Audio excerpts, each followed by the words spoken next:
Many people, I think, would say, if they're honest, that they want to be different.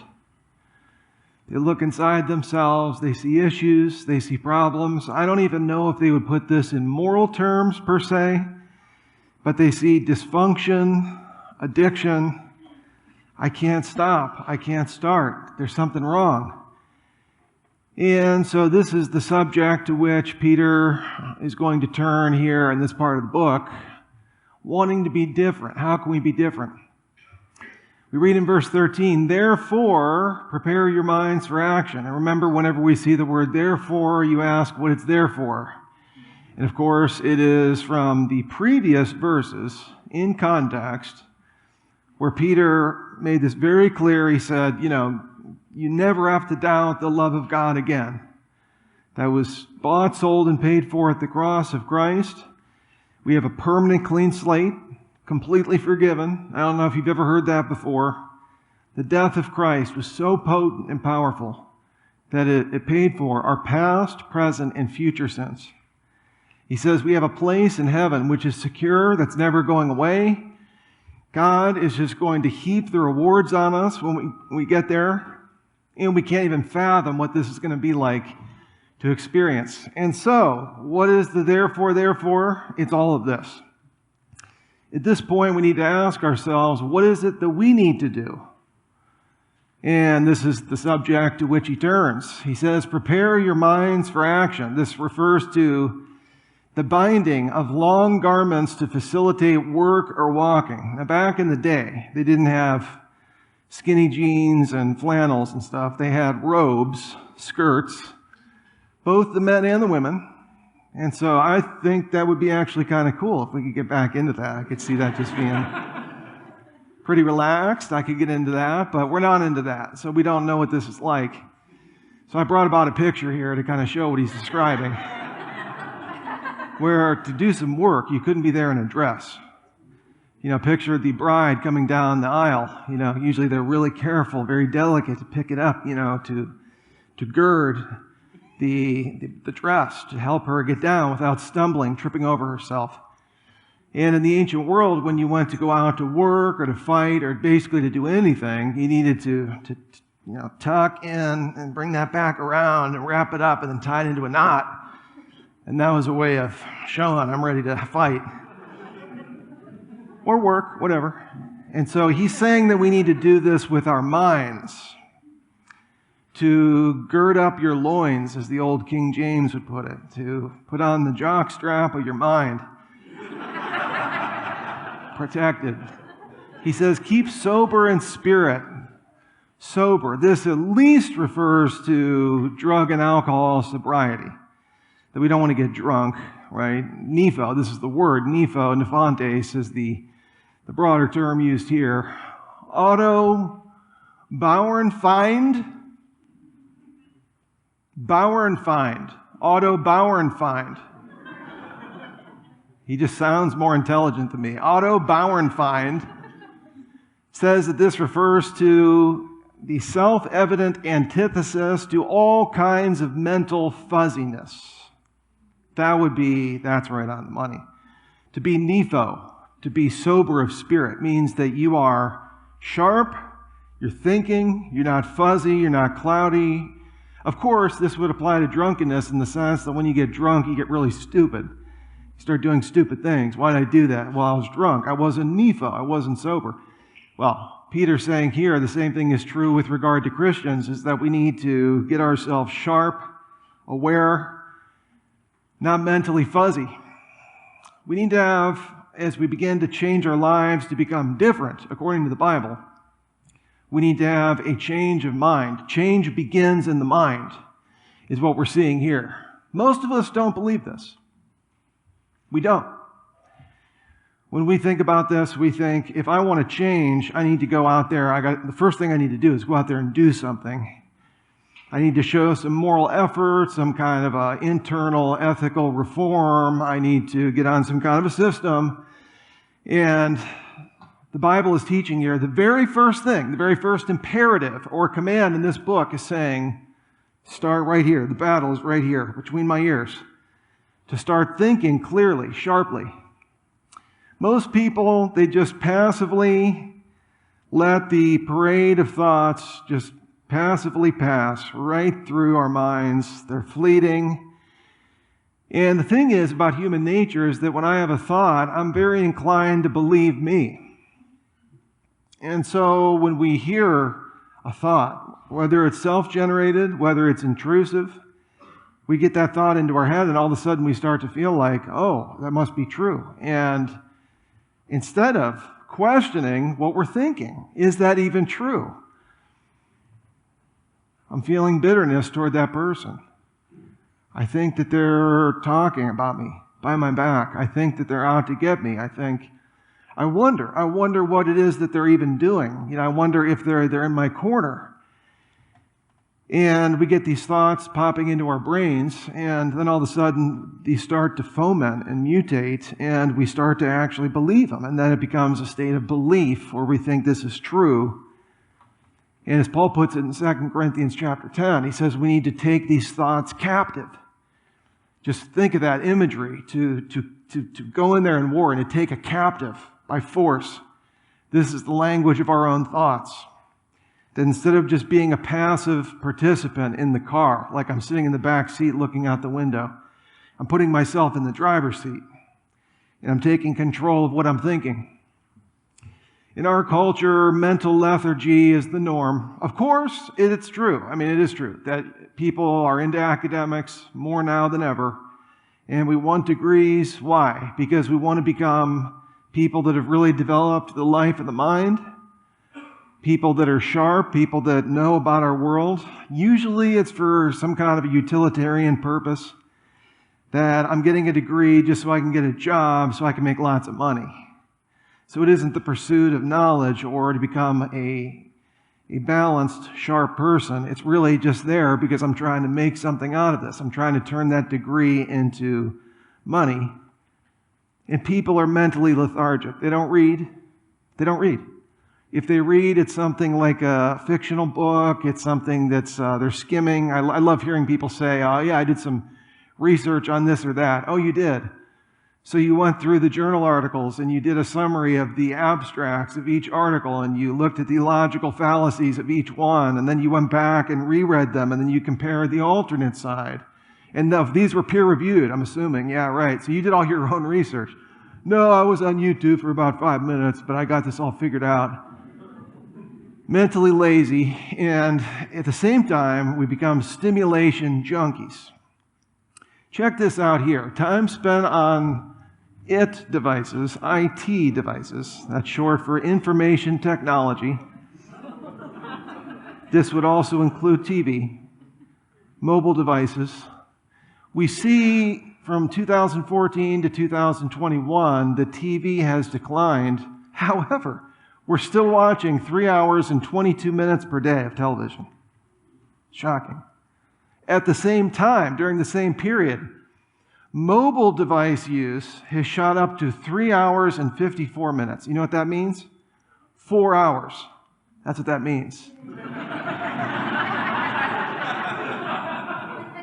I'm not a math major, but I can round up.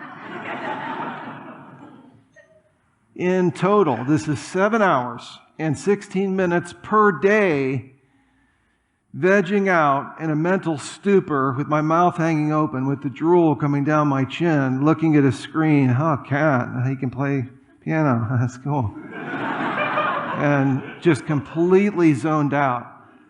7 hours a day or 50 hours per week. Dear Lord, that's a full-time job. That's what we're doing here.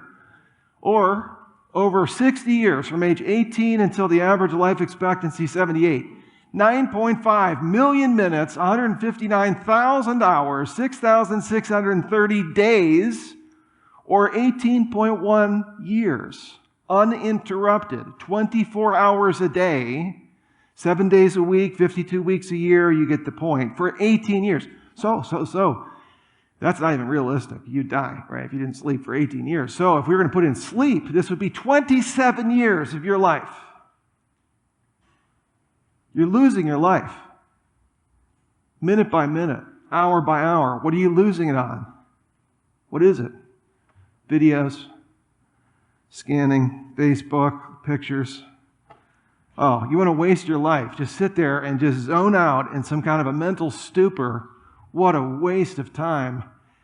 And this, I don't know if this is a cause or an effect. You know what I mean? I don't know if this is correlative or this is causative of the absolute mental lethargy. And this is the culture in which we find ourselves. And Peter, this is incisively speaking just the opposite. We need to take control of our own minds and start to think for ourselves. In other words, God doesn't want to coerce us into doing His will, to following in the footsteps of Jesus. He wants to persuade us. And part of that is that it's incumbent on us to do the study, to read, to think, to prepare our minds, to be sharp. He says, fix your hope completely on the grace to be brought to you at the revelation of Jesus Christ. The hope, fix your hope. Everybody's living for something. You're living for that career. You're living for that special sweetheart. You're living for that money, success, achievement, fame. You want to be, so you're living, there's a hope here. He's saying the hope of the Christian is heaven. Fix your hope completely on the grace to be brought to you at the revealing, the revelation, the apocalypsis of Jesus. When Jesus reveals Himself, the second coming of Christ, and to be there with Him in all of His glory, standing before the face of Christ with billions of people, with trillions of angels on a restored planet, to be there. He says that is where the mind needs to be focused. It could be focused in a myriad of different areas, but we need to pull it off of that and keep our primary focus on what heaven is going to be like. Then he says, as obedient children. Notice he doesn't say as obedient servants, which we are. He doesn't say that this is some kind of a master-slave relationship. This is relational, the relationship between a father and a son. Do not be conformed to the former lusts which were yours in ignorance. Now, I know some people say, well, I'm not a conformist. I have one word of reply. Really? You're not a conformist? Really? No, I'm not a conformist. No, man, I don't conform in my style, the way I look, the way I dress, my music taste, my hobbies. I'm different, The clothes I wear, they're very vintage, and the music I'm into. Oh man, I'm not into that stuff everyone's into. I'm into stuff on the ragged edge, neutral milk hotel. Don't you love when you just get laughed at in front of 300 people? Arcade Fire, man, Franz Ferdinand, I'm into all this stuff, Justin Bieber and sometimes. On the weekends, My hobbies, man, I drink PBR, I'm not like everyone else. So you're a nonconformist. I think the word you're looking for is hipster. Hipster, that's what you are. Now you know. That could be the lesson for you tonight. Now you found out. Well, let's just say that you really are different with regard to your style and your haircut and your facial hair and your music and your hobbies and the books that you read, and you're really avant-garde, you're on the edge, man, you're very non-conforming. Who cares? We're talking here about the most superficial parts of our lives. The way you cut your hair. You kidding me? The way you trim your beard? That's the thing that makes you, that's so special. You know what I do? I tuck my pants into my socks. I'm a real nonconformist. That's so superficial. Dear God, how about this? What about being a nonconformist with regard to your values? With regard to your worldview? Why is it that you talk to certain people and they say things like this? They'll say, I believe that God is like blank, whatever blank is, an energy, a force, permeating all of the universe. God is the universe, whatever it is, okay? Whatever idea they have. And you say, that's interesting. That's an interesting perspective.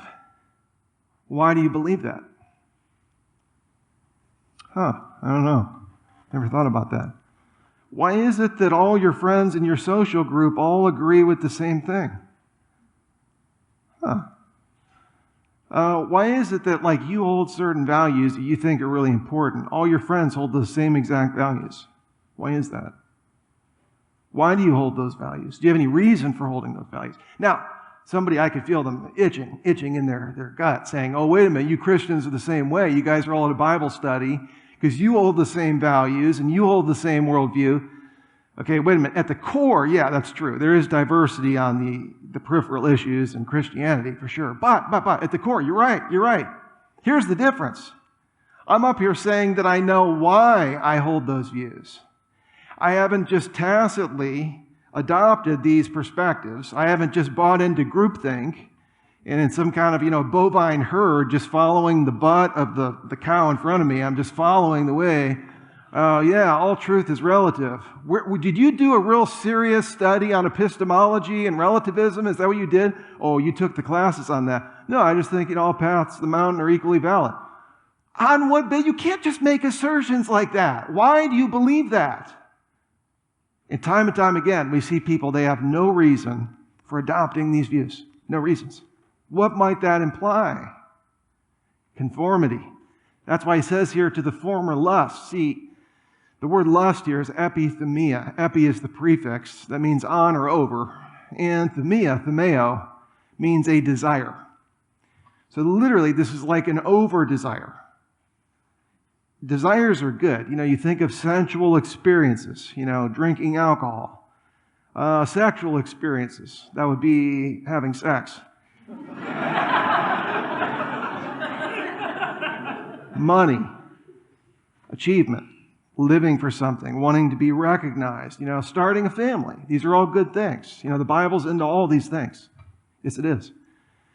Sensual experiences, being able to enjoy some, good alcohol. The Bible actually teaches wine makes the heart of man and God happy.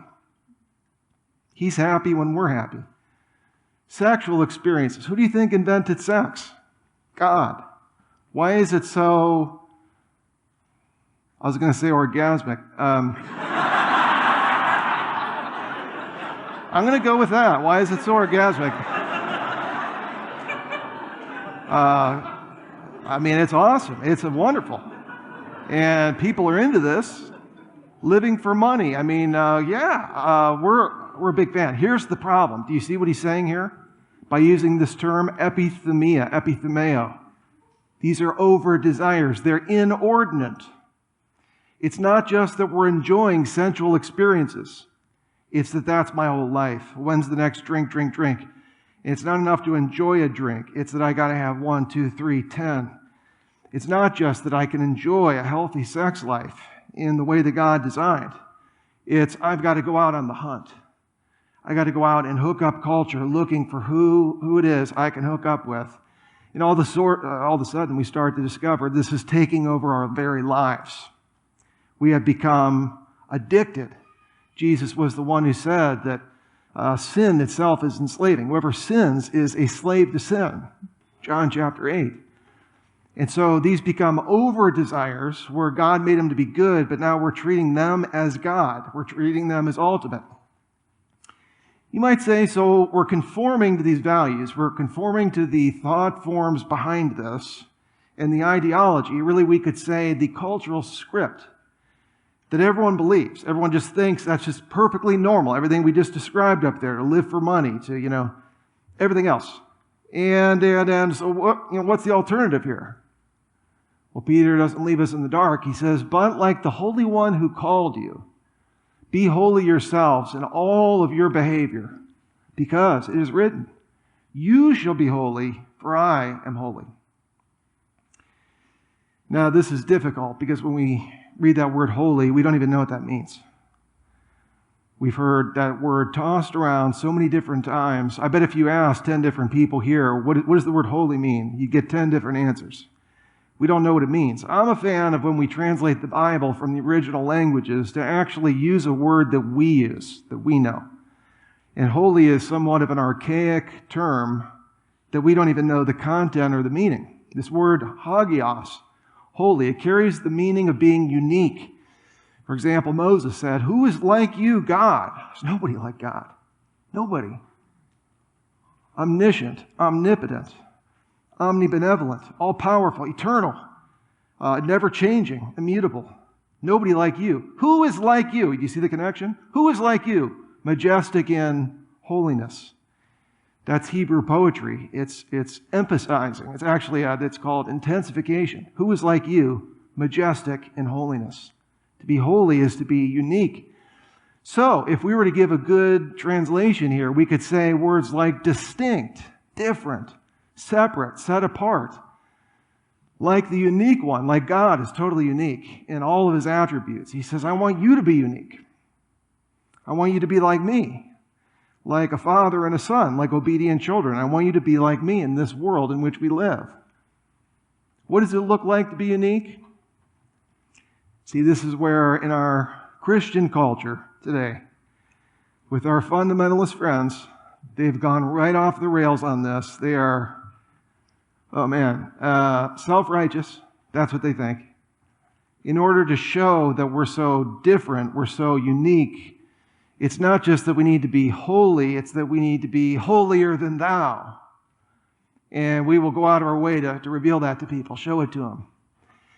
In fundamentalist culture, they withdraw from quote-unquote sinners. How far that is from Jesus of Nazareth, who was called in Matthew chapter 9 the friend of sinners. That was considered an insult by the religious people of his day. And Jesus was like, guilty as charged. When sinful, I'm talking about like tax collectors, prostitutes, sinful people were thinking to themselves, man, we want to throw a party. Who should we invite? Jesus. Jesus would be the life of the party. He would be fun to have around. Withdrawing from sinners. Developing some kind of an insular Christian subculture. I remember sitting with my buddy years ago, and we were sitting there in his room, and we were in high school, and we had snuck a couple beers up to his bedroom, so we were nursing those, and we were talking, and he was like, hey, bro. I was like, what's up, bro? That's how we talked back then. And he was like, dude, you like Metallica? And I was just like, he's like, I got a band that sounds just like Metallica. Listen to this. He put it on, and I was like, they do sound like Metallica. I like Metallica, though. He's like, yeah, but this is a Christian band. I was like, cool. I want the real thing. I don't want the substitute. Well, do you like, yeah, I like them. Well, I got something that sounds just like that. It's basically Christian culture, fundamentalist culture, trying to imitate secular culture and trying to copy it to make a Christianized version of it. I just think this whole project is so bizarre. Or focusing on biblical teachings that aren't emphasized in the Bible. You meet some of these people. They are some of the most unloving, judgmental, rude people you've ever met, and yet they will focus on the fact that you said a cuss word. That's very offensive to them. You know what? You being so self-righteous is offensive to me. How about that? That's something that the Bible actually emphasizes. Not to be holier than thou, but to realize I'm not any different than anyone else. I'm just forgiven. That's it. So what should be the difference here? What is to be unique? What is to be the mark of the Christian? One word: love. Love. That is the way we're supposed to stand out. Not as some kind of obnoxious group of people that are so weird and bizarre. No, we're supposed to be different. Yes. We're supposed to be unique. Yes. People would look at us and be like, what is with that person? There's something different about them. What is it? Oh yeah, they don't listen to Metallica. That's it. Now, how many times do we see in some of our small groups, people will enter one of those groups and just say, I have never seen anything like this. Love. In a world that's glued to a screen, in a world that's becoming increasingly more and more estranged from other people and politically divided, racially divided, ideologically divided, to see people like us that are a pack of strays all brought together, loving each other. That is the mark of the Christian.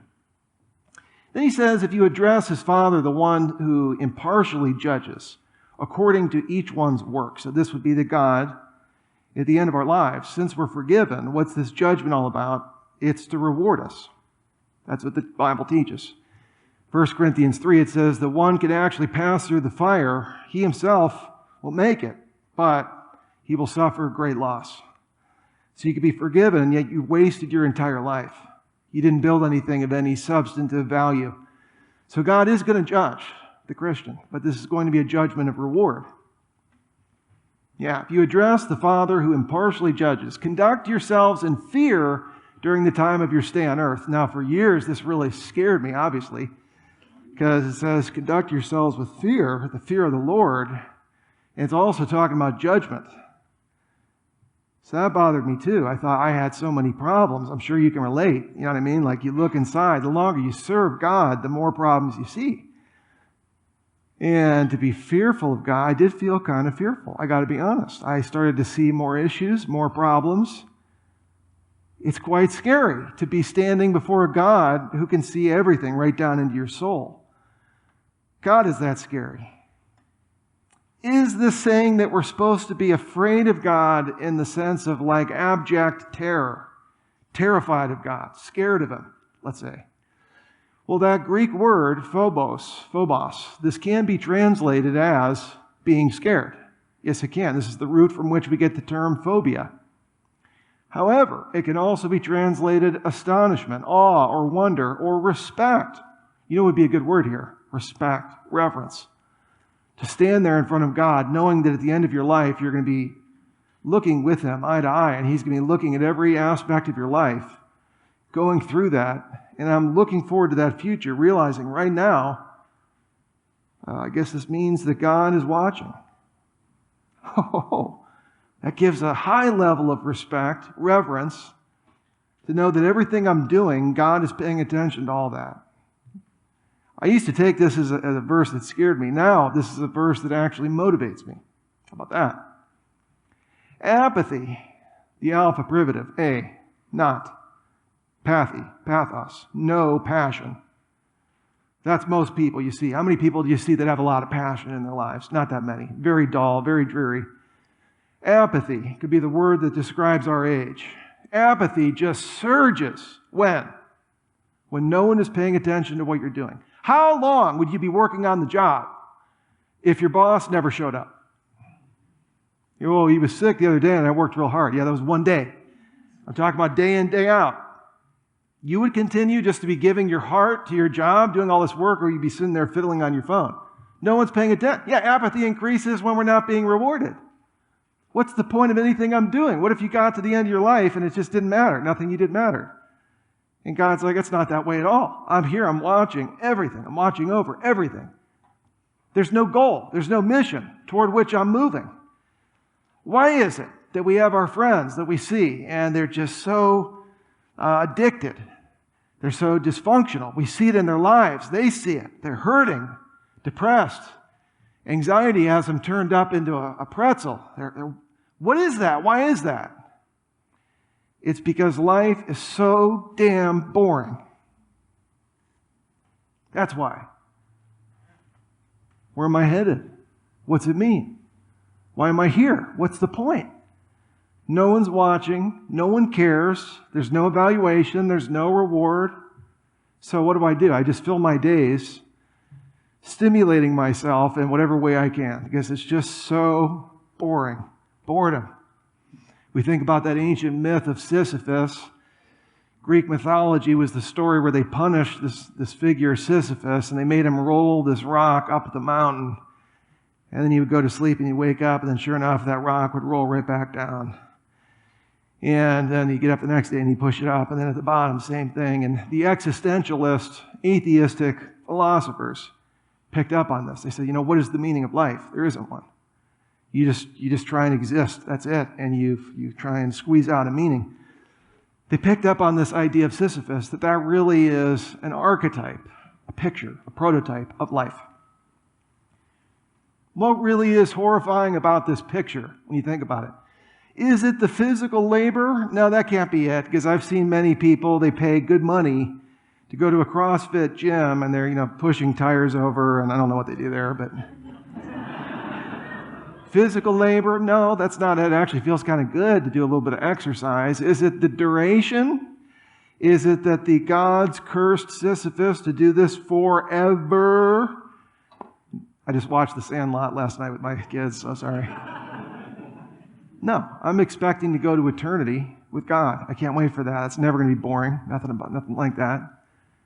What is it? What's horrifying about this? Is it the repetition? No, that can't be it either. A lot of the places we like to go on vacation, a lot of the activities we like to do, we'll do those over and over. We still enjoy them. We still like it. Our relationships, our friends, restaurants, vacation spots. That isn't it. What is it? What's the horrifying picture here? It is the complete and utter lack of meaning. That there's no point. What's he doing? He's moving a rock only to have it fall right back to where it was. This is the life of many people that we meet today. No hope. How about this statistic? When you retire, it increases the probability of suffering from clinical depression by 40%. Everyone's always saying the goal is retirement. When I get to retirement, that's what I'm going to be doing. All the stuff I want to do. You know that your depression, clinical depression, increases 40%. And this is in a country where most Americans hate their jobs. So showing up to work at a job that you don't even like is actually giving you some sort of purpose. I'm not saying it's any ultimate purpose, but at least you're getting up and you're doing something in your life. Erich Fromm, the humanist philosopher, he said, the average man today may have a good deal of fun and pleasure. He wrote this in the 50s. Yeah, today we got those people beat, that's for sure. We can do all sorts of things, unimaginable freedoms we're seeing today. But in spite of all this, he is fundamentally depressed. Perhaps it clarifies the issue if instead of using the word depressed, we use the word bored. Actually, there's very little difference between the two, except a difference in degree, because boredom is nothing but the experience of a paralysis of our productive powers and the sense of unaliveness. Among the evils of life, writes Fromm, there are few which are as painful as boredom, and consequently, every attempt is made to avoid it. Isn't that true? What if no one was there? What if no one cared? Oh boy, in our culture, we saw this during the pandemic, that's for sure. When is this going to end? Where are we going? Where are we headed? Where are my friends? No relationships, no goals, everything's shut down. The boomers, they went from around 8-9% anxiety and depression disorders up to 29%. That is unbelievable. That's a mental health crisis. These are the people, of course, though, obviously. They were the most at risk for the coronavirus. So, of course, they would be having anxiety. Of course, they would be having depression. The boomers, that makes a total lot of sense. Yeah, sure. How about this, though? Gen Z, 56% were showing symptoms of anxiety or depressive disorders. I don't mean they felt anxious. I don't mean they felt sad. They had the symptoms in the DSM of an anxiety or depression disorder. That is up 5.5-fold, 6-fold of what we've seen in the past. Oh, so I guess that whole idea, that whole thesis that you're going to sit there in front of a screen and we're going to be very autonomous and not be around people and not want to be with people, I guess we got completely glutted with that. We were forced that for a full year, and we discovered that that was complete poison. The thing that we're yearning for actually was the thing that is killing us. We're seeing this, we could roll out statistics like this. They're on their way, too. We're still studying this. And he tells us, he says, you were not redeemed with perishable things like silver or gold from your futile way of life inherited from your forefathers. See, Peter's ahead of us here. If there is no God, if there is no goal, if there is no mission, there's nothing objective, nothing ultimate, it's just futile, it's futility.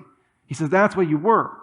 He says, but you were not redeemed from your former way of life. He says, instead, but with precious blood, as of a lamb unblemished and spotless, the blood of Christ.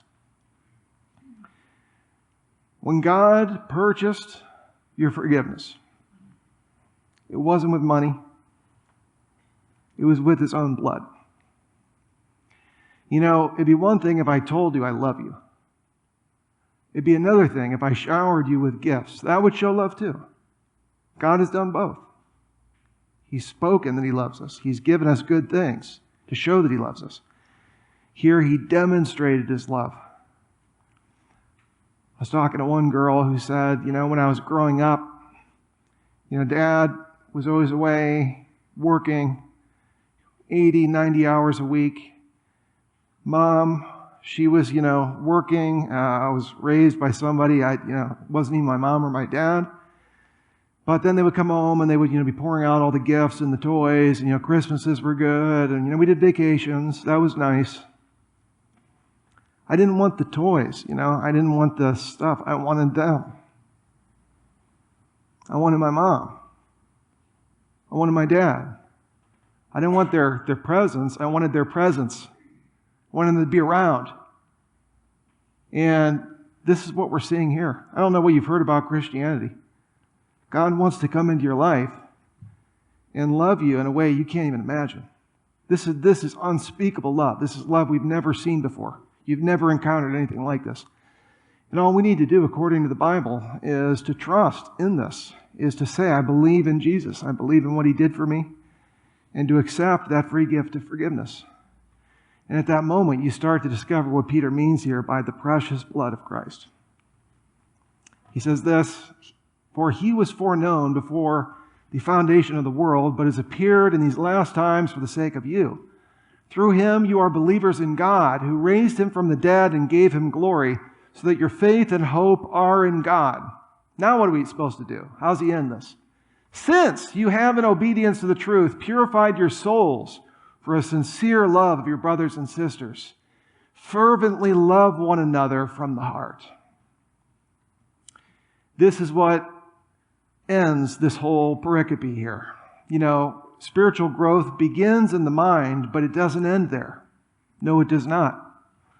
How many people I've spoken to who time and time again have just said, oh yeah, so I've been thinking differently, I've been learning more about God, I've been understanding more about the Bible, and this never translated from the head 18 inches down to the heart, and then out into the hands. I'll leave you with this. I heard this one pastor I like to listen to. He said, do you know what the most important part of a Bible study is? I thought to myself, no, I don't. I wonder what he's going to say. He said, the most important part of a Bible study is the end when you close your Bible. What he meant is after this whole study, now what? Fervently love one another from the heart. You will not know what this is like. You will not be different. You will not have a change of life unless you adopt this sacrificial, loving attitude toward other people. You're never going to get this. Take a tiny step tonight forward toward other people. Maybe that person that's kind of difficult to love, particularly that person who's difficult to love. And you'll start to discover every single person, very unique, very interesting, made in the image of God. Every single person, you learn more. And you start to discover just how sweet and awesome it is to get into people's lives. And this is it. This is the life to which we've been called. And that's all we have for this evening.